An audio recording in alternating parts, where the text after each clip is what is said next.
We turn now to the Israeli ambassador to the U.S., Michael Herzog. Ambassador, good to have you here in person.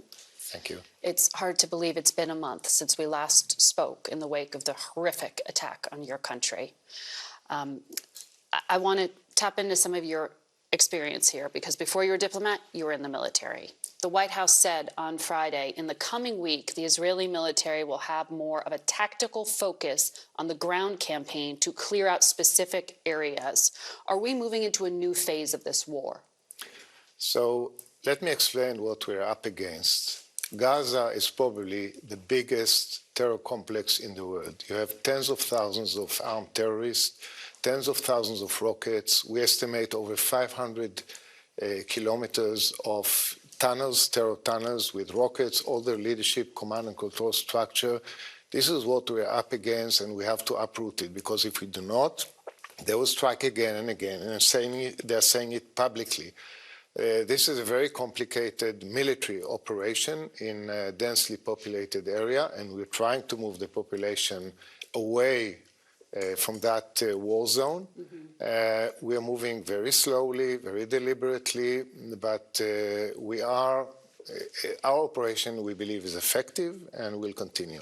There are still 400,000 people in the north of Gaza, according to the U.S., the area you say you're trying to clear out.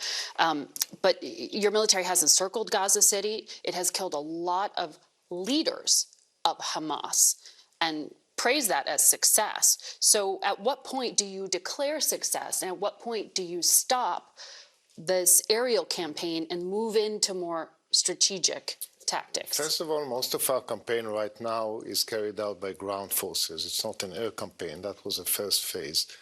Now, I'm not going to put a time frame on this war. We did not start this war. We did not want this war. But we cannot stop before we dismantle this terror machine, or else, as I said, we'll strike again and again. And we have to make sure that when this ends, they are unable to strike again the way they did on October 7th. I think everybody in Israel is united around this goal.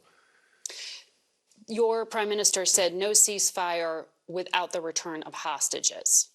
How close are we in those negotiations to get hostages freed? We are making every effort to get hostages released. And when people talk about a pause in the fighting, we are all for a pause that would allow for the release of hostages. Unfortunately, I'll explain the humanitarian issue, but unfortunately, it is not our impression that Hamas is serious about releasing them. They are playing for time. They're trying to stop our pressure and rearm and regroup themselves. When we see that they are serious about it, then we're all in.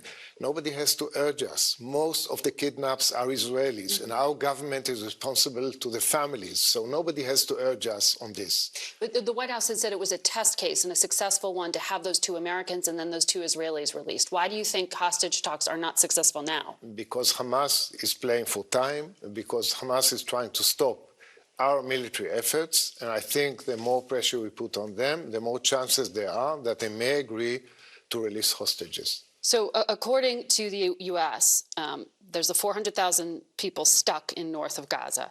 There are thousands of Palestinian civilian casualties. This is according to the White House National Security Advisor. 70 or more UN workers, 30 or more journalists who have been killed. Will your military change tactics as the U.S. has asked?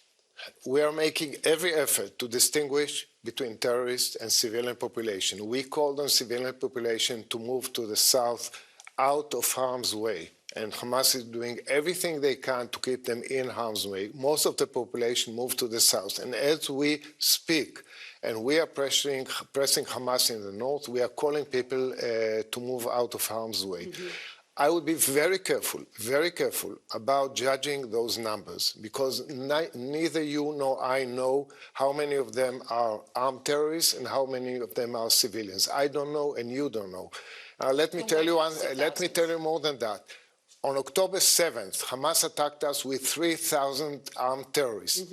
We're still collecting the bodies. We have 1,000 bodies of armed terrorists on our coast. Do they count them in their numbers or no? I don't know, and you don't know. So let's be very careful about it, because I don't know how many of them are terrorists and how many.